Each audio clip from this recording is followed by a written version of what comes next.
Good afternoon, everyone. I'm so excited to be sitting here with three incredible women, and I'm just going to dive straight into it. I might just start by asking everyone a bit about your individual creative practices, your journeys, and your backgrounds. Can I start with you, Meneesha? Yes, thank you so much for the invitation to be part of this panel. So my journey started in architecture. I studied architecture and thought I was going to be an architect, and then realized that actually I was really bad at design.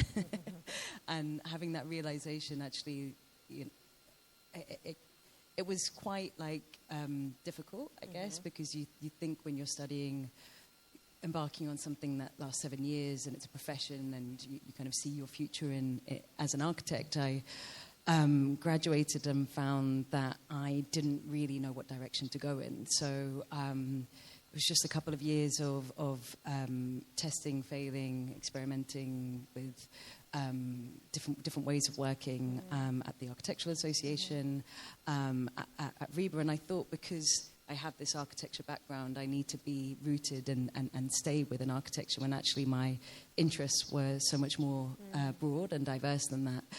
And I'd done quite a few just independent projects on the side that aren't strictly about architecture, and that led me to the V&A, where I'm now senior curator, but that's not what I joined as. I didn't join in the curatorial team, and I did curatorial projects that the museum recognised this is one of them. That the museum recognised actually are part of curatorial practice, because the way that museum institution structures work is that the collections curators look after the objects in the museum. Right. And I was doing something quite different, commissioning artists, architects, designers to create new works in museum spaces. So that's now accepted in the V&A over the last 5 years as curatorial practice. Oh, how fascinating. Can I ask you, what did you find architecture too rigid because you wanted to think outside the box a bit? What was... Well, I know I've always loved architecture, but, it's the buildings that we occupy, it's the spaces we live in, it's all around us, and it is, of course, so much more than the rigid understanding of what we know architecture as in academic practice. Yeah. So for the Venice Biennale, for example, at the British Pavilion, we, as a collective of 4 curators, looked at how diasporic communities across the UK, of which there are many because of, obviously, the British Empire, how those communities shape space through the kind of ritual act. So whether that is a Naga Kirtan taking place in Southall, where I grew up, and a Naga Kirtan is literally, Naga means neighborhood, and Kirtan singing. Okay. And anyone who knows, who's from the Sikh faith or knows about them, temporary structures are built in streets. People cook and feed the community. Anyone can do it. And to me, that's a form of architecture. Yeah. That's placemaking. That's building in public space. So I'm really interested in how these kind of intersections come together, and actually how we break down these silos between our architecture, design, performance, whatever it is, and that's what I do through my practice at the V&A as well as outside of it. Amazing. That kind of leads on to something, I'm going to call you MC, with your permission, that you told me that I thought was really interesting, which is, you said, I'm interested in people, I'm not interested in chairs. So if you could expand on that in terms of your curatorial practice. Good afternoon, everyone. Thanks for being here with us. Thanks for India Art Fair for inviting me. Yes, by my, how can I say, my mantra, my approach to design is really that design, it's about people and not about chair. What does it mean? I'm really much interested in objects, but I'm much more interested in how objects are created and what is the push, what is the meaning for them to be alive. So this is a little bit the fil rouge. Am I okay with the microphone? Okay. This is a bit the fil rouge of all my projects. It's a sort of relationship that starts with the designer, the author, sometimes we can say the artist, when we start working together, I really try to understand what is the deep meaning that moves them in order to do a specific project and not and another, to choose a direction and not another. I have a highly respect for those who concentrate only on the objects, because I think it is really like a very difficult task. But I think that, people move the world, so this is what I like to do. And really what I try to express with my exhibitions is really to cover the very crucial subjects that touch us deeply, like design and religion, design and veganism, design and politics. So I try to talk about the human problem via objects. And can I ask you, MC, you specifically say you work in design, not art. Is that correct? Yes. Yes, I work with designers. Sometimes designers are borderline, of course, but this is like a long conversation. I'm not sure if we want to bring up.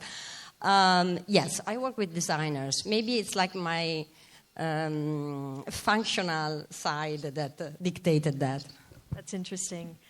Gunjan, to my eye, your practice really sort of melds the idea of craft, design, and art. And could you please tell me a bit about your creative mission and the way you speak to craft and utility in particular? Thank you, Megha. Thank you, everyone, for joining us this afternoon. So, craft for me has been my fascination, and it was the entry point. It what drew me into design. I think it's everywhere. And the time that I started working with craft, which is 22 years ago, actually the deep dive into craft is when I moved to Delhi. And I found myself surrounded by, Jaipur, Agra, the incredible ateliers, and discovered the sort of pathos of craft as well, the degenerative state that it was in, the lack of storytelling, the nostalgic aspect of how it was presented. So, for me, craft is all about time, and hence I'm starting with this little mention of time in the context of craft, because it's about timeless, it's about craft, that's truly what it is about. And I approach craft from a very strong storytelling narrative. It's not only material and skill and the beauty, which of course it is extremely beautiful, but I think what's inherent, particularly in Indian craft, which is centuries old, 4,000, 3,000 are not just figures we casually throw. That is the timeline. And so it is these stories that have sustained generations. They still exist within the families of the craftsmen. And one of the most rewarding aspects of working as a designer in craft has been actually talking to the craftsmen and learning about the histories of their families, how the craft originated, how it changed hands, so on and so forth. So I would say I'm a storyteller first, a product designer second. It's my most enjoyable aspect. Another thing about craft and utility is this morning I had Jaya Jaitley come into my booth, who is one of the founding members of contemporary craft dialogues in our country. And we started talking about craft, of course. And one of the things that we connected on, I said, it's time. Indian craft has been looked at decorative art form for the longest time. I mean, people look at religious paintings, etc., and it's always decorative. But the historical fact is it was always a philosophical thought which had a utility associated with. Something that I worked with for this year's edition is the Fad painting, which used to be a scroll. The priest singers used to tell stories. It's a storytelling device, a physical storytelling device, which they would go door to door. So there was a use, there was a function. It wasn't just something to look at and perhaps not feel anything, or it meant something. So we spoke about what is the continuity of craft in the future and what does it look like. And I think one of the ways that Indian craft, which we have so much of, can continue is if there is a utility element attached to it. And I feel that's where my role as a designer, as a product designer, comes in very strongly. So all of these craft forms, we work towards finding ways to sort of bring in industrial technology or high manufacturing processes, like maybe a lacquer coating or maybe certain whatever, which allows the craft to become functional. So I mean, when we're talking about these terms, design, art, craft, there was an interesting statement that a gentleman said to me yesterday who's an interior architect, and he said, look, my clients, they won't blink an eyelid about dropping a huge amount of money on a piece of art, but when it comes to craft, there's more convincing that needs to happen. So I'd love to ask you all about this tension and how we can elevate craft, and also how do we balance the scale and give the craftsperson the credit they're really due.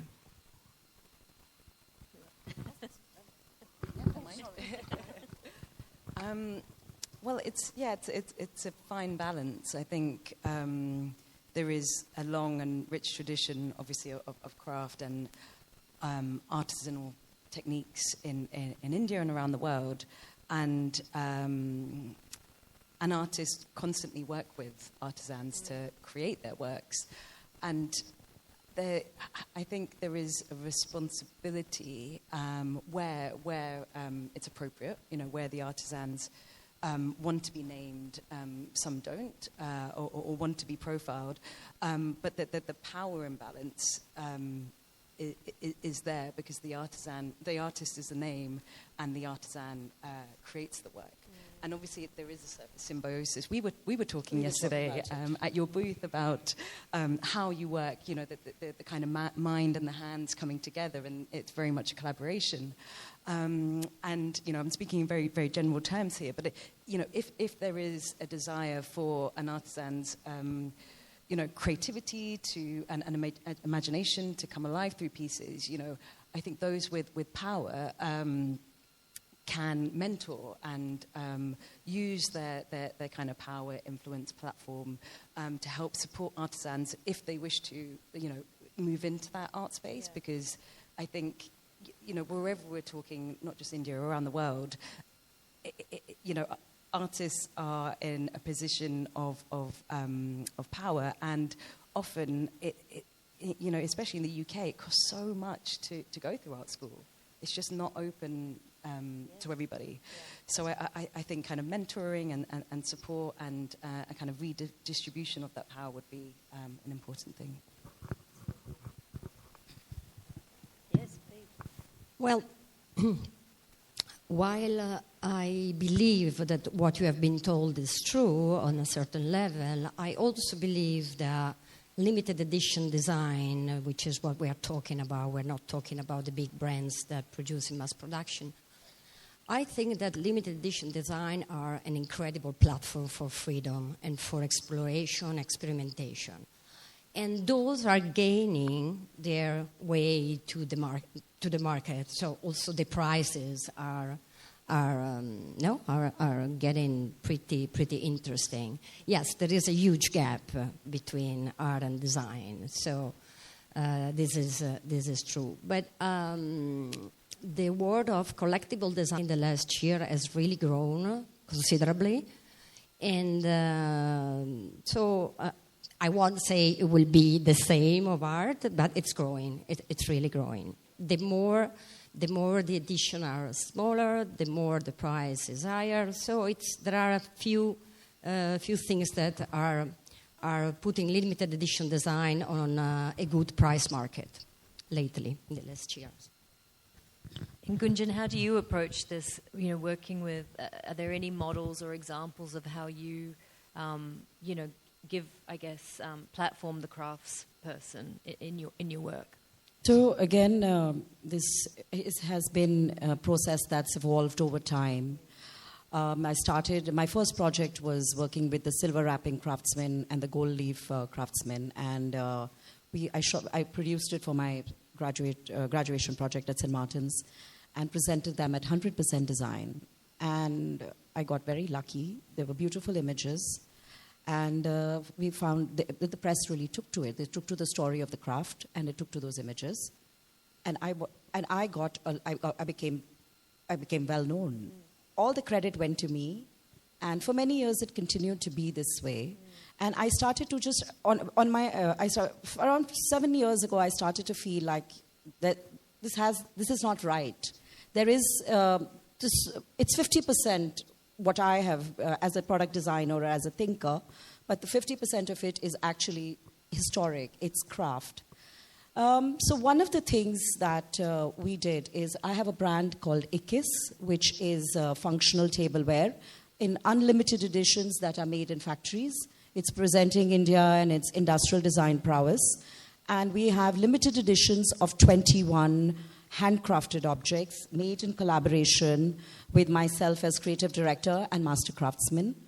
There were two aspects to it. First and foremost, we felt that the story needs to be told. So we articulate the process of the craft, how it's made, where it comes from, with a picture of the craftsman, their name, their practice. And we're very open about passing on contact details, etc. The model of 21 is also a workable one. Because of the craft, the investment into the sort of development of a very, experimental piece must result in a certain sort of commitment from us as a brand and design studio, and with a commitment to be able to build on that. So when it's an edition of 21, we produce 3. At every given point, there is a growth in number, because at the end of the day, it's really about the economics of scale for the craftsmen with the limited edition space. Another strategy that I think is a fair strategy is, and that's how most of the works that we do in Collectible Design are editioned. The first 3 editions are modestly priced from Gunjan Gupta Collectibles, with a very fair conversation with our clients and customers and collectors, that we've kept the prices modest deliberately, inviting them into, because design and craft craft is everywhere. So to bring them into the craft and design narrative, which is not really about what it costs, etc., but it's really about making them accessible in some ways. Telling them that after the third edition, the 4th onwards would be at a higher price, where we would be paying our craftsmen a higher amount. So I think it's these sorts of strategies which has worked, not only taking your collector base into confidence, taking your craftsmen into confidence, telling them that, we're going to do it this way. They don't feel like, we're not getting paid enough. You're a designer. You have a brand. I think the conversations have to shift. Yeah. Can I ask, when you sort of provide these design interventions into a craft practice, how is that received by I'm fascinated in how they perceive that, and whether that is bringing more people back to craft, or what have been the insights that you've made sort of working in that way from a creative point of view? I have an adorable story. I collaborated with the Rafugars. Rafugars are, it's darning. It's the craft of darning, which has been in India from the Mughal period, originating in Kashmir. And all the Jamawars used to get darned, and Indian recycling at its core, with, finding luxury. And it's been at the booth, and there have been objects people have been looking at, and then they stop there, and then they kind of walk off. And I've been saying Rafu and telling the story. Nobody listened. Then I said, these are the cloth surgeons of India. And it changed the narrative. I was like, okay, really? Like, cloth surgeons, what do you mean by that? I'm like, they were the Rafugars, blah, blah, blah, blah, blah. And that's where the conversation sort of shifted. So I think it's how we talk to the audience, talk to our collectors, and how we talk internally to the craftsmen. It's really the conversation, which is what this year's presentation is about. Beautiful. And then, that idea of collaboration. MC, can you tell me about the your recent project in Japan, I believe it was, where you were working with craftspeople there and bringing designers in. Yes, which is really close to what Gunjan just said. This project is called the Craft Tech, and it has been initiated by Hideki Yoshimoto, my partner in crime in this adventure. He's a designer and was so motivated to put together a lot of effort and make the Japan government, along with the Tokyo University, to finance this project, which is actually about exchanges. So, of course, it's 6 international designers visiting Japan and producing one-off pieces or a limited edition collection with the most ancient craftsmen of Japan. We didn't take into consideration that, of course, they didn't speak the language. That's why we say that this is a project about, people and exchanges, because once they arrive, we made the pairing, designer and artisan. So we've been with them, make them, to know each other, make to understand the designer what the artisan, the craftsman could do for him. And then it's like, this is a sort of magic. They just started to work together without even talk to each other, because there's a lot of artisans, they couldn't even speak English. So it was really about, the skills and the way you approach your job that characterize this exchange. I think that craft is soul and hands, while design is project and machine. We try to manage and to put together, maybe to swap a little bit these 4 elements. And we presented this exhibition. We were very honored to be hosted in September at the V&A within the program of the festival, the Design Festival. We were also very honored to win this Best Curatorial Prize in June in Basel. And the most interesting thing is that once the government, the Japanese government and the Tokyo University saw the result of the first edition, they trust us. So we are already working on the second edition, calling 6 more international designers to go to Japan to do the same thing. And the idea is to have the same format for all the 11 regions of Japan. So we're going to get old with that. Wow, amazing. And I can't imagine them sitting there in silence. Were they sitting together in silence just creating? Yeah. We introduced them, and then the designer understood what the artisan could do, but without talking, just looking. And the artisan was explaining basically in no language what he could do for him. And they spent some days together, and they put up amazing. We had a musical instrument. We had a fantastic coffee table by Sabine Marcellis, all lacquered. We had a fantastic cupboard by Studio Swine, inspired by metabolism architecture in Japan. It was very, I shouldn't say that. It was also a fantastic surprise for us to see what were the results. Yeah, sounds so beautiful. Meneesha, I have been dying to ask you, in your work at the V&A, and from what I perceive to be one of your missions, which is about decolonization, how do you navigate this within an institution that some may perceive as a colonial institution? How do you make that work, and how do you approach your work within that? Yeah, it's. I was going to say it's a tricky one, but actually it's not that tricky, because this institution exists. We're not trying to tear it down, but it holds our histories, it holds our objects of South Asia, of many countries around the world, and we need to work hard as an institution to ensure that the people whose histories are embodied in those objects have access to them, know that they're there, know that their stories are being told accurately, because museums aren't static places. The histories of these objects are always being discovered, rediscovered, reinterpreted, because often they come into the museum via a Western curator who has kind of limited knowledge of where they're from, or the label is vague. It doesn't necessarily say whether it was acquired, looted, stolen. And so, the academic research process is ongoing. So that's one thing. But my kind of, I guess one of my goals in the museum is to really ensure that we are programming for audiences to come in, see those objects, or the collections, the galleries that those objects are situated within are have an opportunity to be reinterpreted by artists. So the majority of the artists that I work with are from the global majority, and artists. I say artists, but they're designers, architects, creatives, and they are the way the commissioning process works is come in. We walk around the museum. We look at objects. They analyze.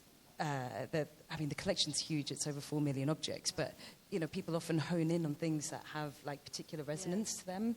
And we had Arjun Singh Asa, for example, recently. He made a bench that was inspired by months and months and months of looking deeply into our archives about his Sikh heritage. And he met with our curators who care for those collections, but often those curators aren't in the position where they can commission young designers to create something that's in response to them.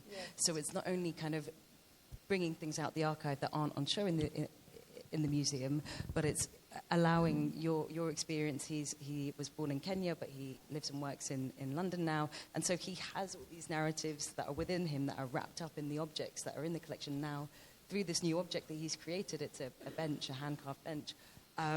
He's kind of retelling it through his lens. So that's one example of how we do it. But we also do that through, the Friday Late program, where we, curate and program specific events that speak to various audiences and communities in London, whether that's Caribbean, West African, or Indian, or Japanese. We do a number of East Asian projects too. So it's really about not resting, like not just saying, oh, people will come. No, it's really about looking at the underserved communities and inviting them in.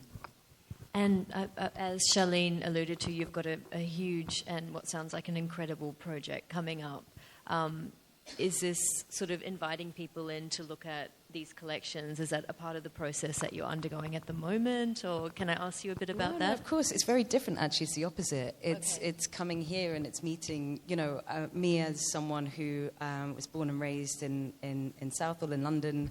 I have, heritage that's both East African and Indian. But my perspective of South Asia is very much from a couple of thousand miles away. It's not more than a couple, but it's not here, and so I'm very cognizant of the fact that there is so much richness and knowledge and people who are based in India, Pakistan, Bangladesh, Sri Lanka, Nepal, and there's lots of organizations like India Art Fair, like Serendipity Arts Festival, Tarragona in Nepal, and Columboscope and Kala in Sri Lanka. They have the relationships with the artists, so I can't talk too much about it. But we are working directly with those organizations to, share the knowledge that they've acquired over, decades and decades of working with contemporary artists, designers, architects. And I really see my role more as facilitation rather than curation in that. I'm in listening and gathering mode, because it's really got to be about the stories that are here. When can we... 2027. 2027. April 27. Okay. Wait with bated breath. Gunjan, speaking about decolonization, when we sort of had a chat before this talk, to me it felt like it's not something academic that sits over there. It's so sort of embedded in your practice, and the image of the Bori throne comes to mind, and we were talking about how you view the chair in your work. And I would just love if you could maybe talk to that a little bit. I'm loving this, from you to Meneesha to me, because I think 3 words stand out for me: decolonization, the V&A, academic. That was exactly my starting point. I spent so much time in the archives of the V&A, in the Nehru Gallery, looking at the pieces of furniture which were made in the 16th century at the advent of globalization. A lesser-known fact that people don't know very much is that Indians never had furniture. We were a floor-based society. We lived on beautiful textiles, mattresses with trunks, and it was a way of living. And a yoga-based society which relied very much on the asana. The bolster was the only accessory as a chair. I think the chairs. I did a little fun project in Kochi called Kissa Kursika, which is the story. It's a cherry tale referencing Vasco da Gama's arrival into Kochi and he bringing all the chairs into India, the elevated seating. So the idea of a seat in India traditionally and historically has always been symbolic. It symbolized nobility or authority. And it was only the princely lot, the kings and whatever, that sat on chairs, which were thrones. And hence a lot of my work uses the word throne, because it's a little pun on that idea of what a chair means. There are 2 chairs at the booth.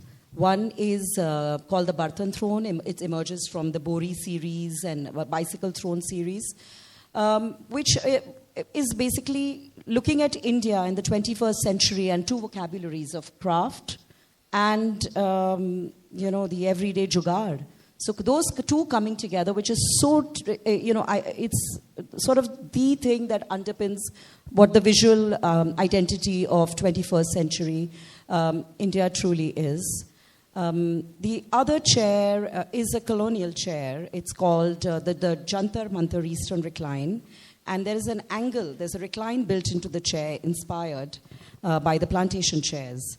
And there's for those who are interested, who are having a dialogue at the booths, it's really about comfort and how the British found a way of posture to sit in chairs because of the extremely hot climate of India, was to basically sit at a recline, which allows you to open your arms and kind of spread your legs comfortably to air your body. It is one of the most comfortable sort of reclines, and I would encourage everybody to come to the booth and perhaps try it, because it rests your back in a particular way. So it's the evolution of the chair in India and how over a period of time we've come to so many different ways of looking at chairs. Not people, chairs and the love for people.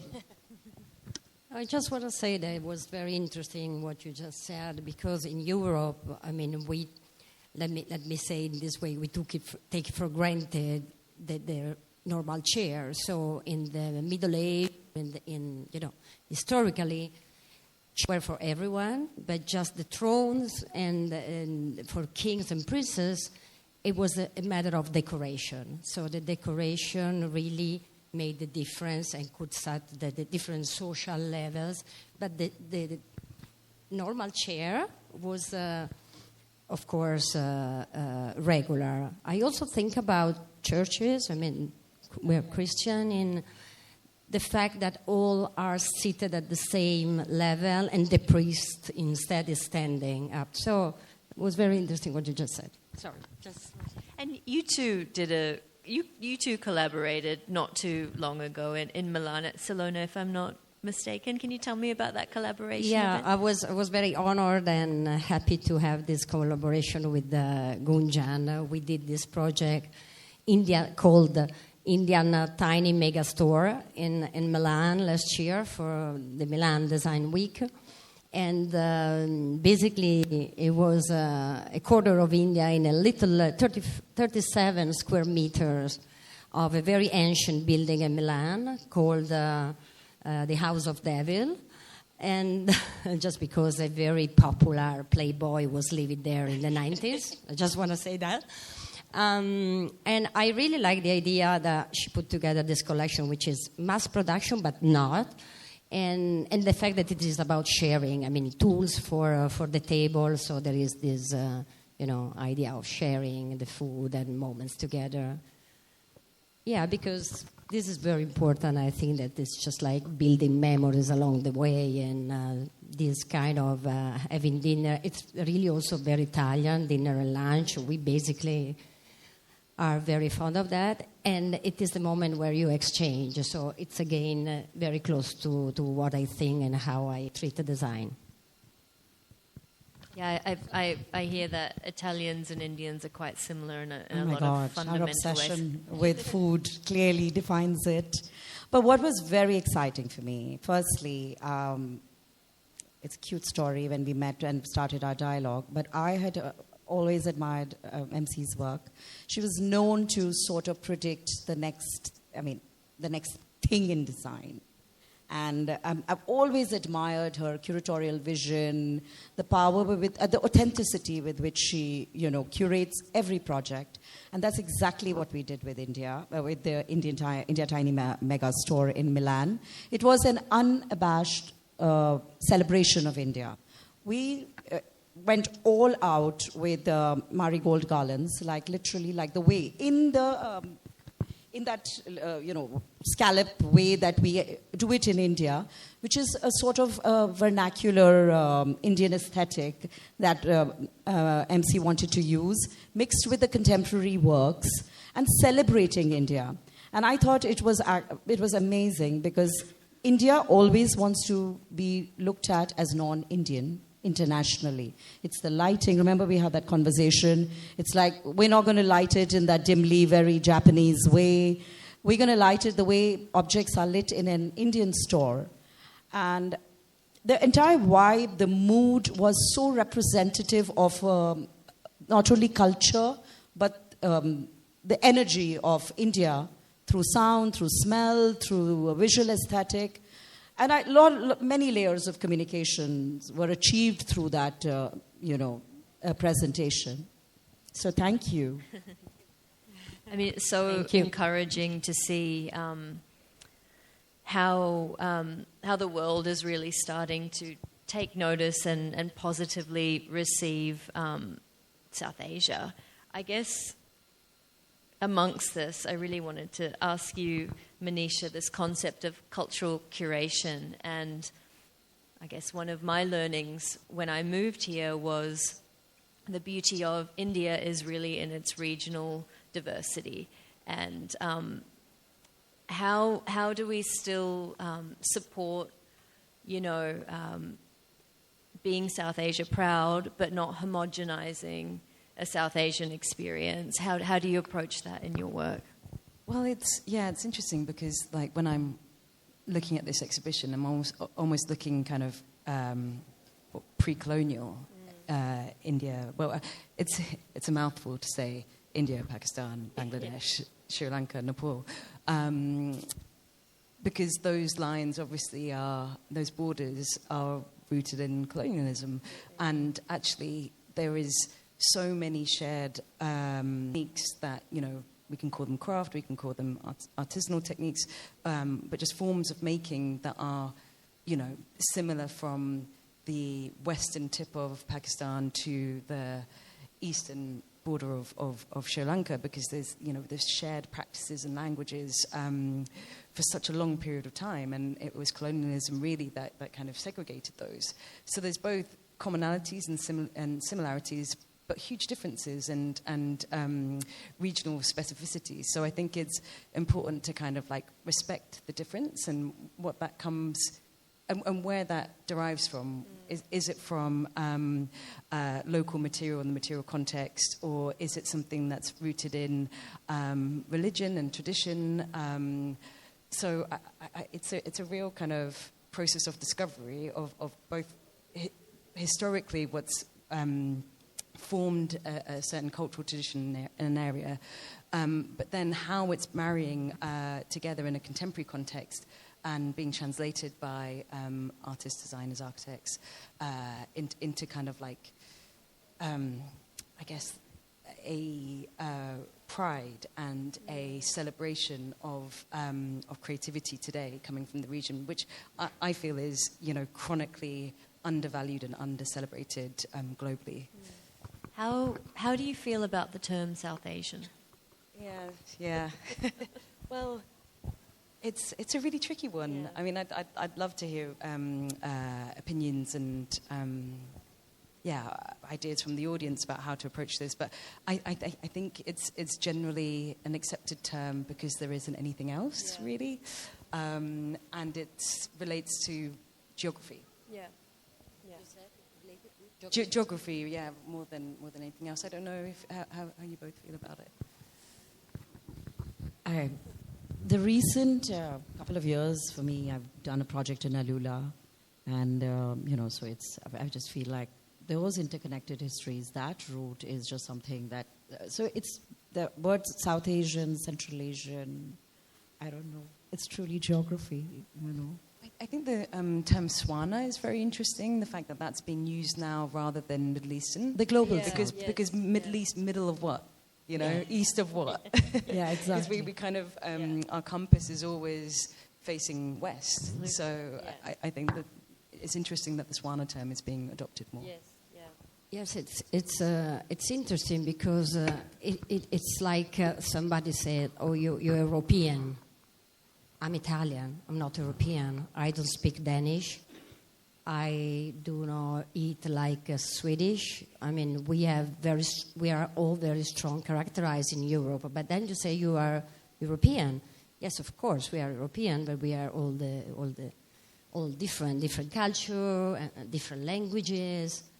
We eat differently. We say a lot differently, which is great because I really think that in the diversity resides the seed of freedom. And to me, the most important thing is freedom all the time. I'm sorry I'm preaching this. But so, I think it's geographical. Now it's common to call South Asian, but actually you should be very much precise about what you refer. Because Indian, it's different from... I think, it's a new-ish... one uses it academically or when you're, geographically, as you said, but I don't necessarily identify with it personally. Were there any views from the audience on this? And also what Meneesha just said, the Middle East or what? Then over there also other, different culture. Then we don't want to get into this, but very different people. So. Gunjan, I wanted to ask you about this idea of made in India and just your insights and perceptions from how it's perceived now in your experience to perhaps 20 or 30 years ago or even... I think we've made very major strides over the past 20 years. When I was doing my master's in London, my project heavily sort of... one of the terms that I used a lot at that time was cheap and cheerful. That's what India was known for. We would produce for, Oxfam, and it was always trend. I'm talking about craft. Like, it was just trend. It was a little trinket, or it was cheap. It was fun. London was full of that sort of merchandise out of India. And the idea of high-quality craftsmanship emerging from India or the made in India sort of communicating that was completely absent. If you wanted to produce in India, it had to be a sort of imperfect object or, that was the impression. I think, and very recently, when I launched IKKIS at Maison et Objet in 2019, and, the halls have the name and the country, and it was IKKIS with India. And I was strongly advised by friends in the industry that why don't you try and register your company in Singapore or in the UK, and so that it would say IKKIS London or IKKIS Singapore. And the perception of what you're presenting and producing would suddenly change. And I was like, no, not at all. That's not going to happen. It's going to say IKKIS India, and that's exactly what these objects are about. And quite honestly, the journey to make something very well and high quality is one of rigor. The market was never willing to pay for that rigor to designers, or there was just no format and no this thing. So you just have to do it, and we all have done it. The entire design section at the fair, and that's one thing that stands out very much, is quality. It's the rigor that designers are now understanding is the sort of make or break. The language is their own, everybody's, of course, is different. So to talk about that, I think the perception has definitely shifted. I feel with the word craft becoming something so important in the global dialogue narrative, I think Made in India today says something completely different. I agree. Yeah, I was going to say, I think it's really problematic because it is the legacies of colonialism and extraction. You know, when we talk about Made in India, there is the two polar extremes of, you know, beautiful craft art, like handmade, that's done, you know, by an artisan on their own terms. And then there's, you know, we can't ignore fast fashion, huge factories, exploitation. And that's, you know, happening at the same time. And there needs to be like a much more kind of rigorous debate and dialogue and criticality about that. And you know, that is something that I'm going to go into in that exhibition. And I also realized that I used the term Swana without explaining what it is. It's Southwest Asia, North Africa. Okay. Yeah. So rather than... No, okay. Acronyms. To add to what you just said, I want to say that from the 16th century until independence, Indian handmade objects were highly coveted. We had an incredible, global patronage for Made in India. And post-independence, when the power equation shifted, it was when the decline started. Also, it's because how we were perceived. You know, the power equation is everything. So politics, like you said, you know, it plays. I mean, in fashion, we're seeing, well, I've noticed certainly the prevalence of the hand, particularly in contemporary designers and beautiful textiles. There's a wonderful designer called Karthik Research from India who's making waves. That's kind of now, thankfully, being perceived as the new luxury. Is that trend? And I hate to use the word trend, but are you seeing that in your creative practices as well, or has that kind of always been there? No, I think that's absolutely correct. Rather than like the classic European fashion houses, people what I really love about what Karthik does is on his labels he details, you know, where something was designed on a map of South Asia or kind of India more specifically sometimes, and also where it was produced, and he has all this information about the makers, the actual artisans that created it, and that's what people are paying for. They're paying for a garment that they know took time, and he creates things to order because otherwise it's perpetuating this cycle of exploitation if you're just like making and that's also quite wasteful. Because I think another aspect of design that we need to come to terms with is like everything that we make is adding to things that exist in the world that need to find another life elsewhere. Actually, in this project, it was in the V&A, but then the aluminium got melted down. It's a South Asian designer, Madhav Kidal, created a piece for the Venice Biennale for the British Pavilion from it. So that's a form of recycling and reusing materials. Yeah. But I know we're out of time. Are we out of time? One more question. I wanted to ask, we're living in a time that perhaps feels a bit politically regressive towards a lot of minorities. Are you seeing that reflected in your creative practices, or perhaps you're seeing the opposite? And arms being wrapped around creatives in a different way than perhaps what's being reflected in the global agenda politically right now. Question is about minorities within the creative space. Yeah, like how with what, and perhaps this is more for Meneesha and MC. What are you seeing the reaction in terms of the artists or the designers that you support and work with? Yes, it's a moment where minorities are. It's a very difficult moment. I would start with that. Yes, I would start with that. When it comes with definitions, everything is very, very, very difficult. We can talk about minorities, we can talk about all the different sects, and it would be great for me if a professional would be looked at as professional before women or this and that. It would be great that professionals are called to action, are called for exhibition, are have project dedicated because they value before of what they represent. But I think this is some sort of an utopia. Well, that's my role at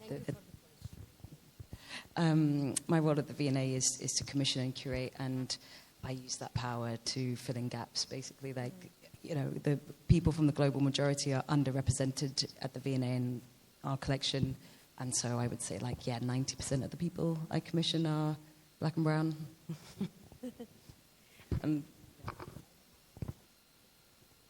well, thank you all so much. That was, I found that super interesting and really enjoyed talking to you all. Please join me in thanking everyone.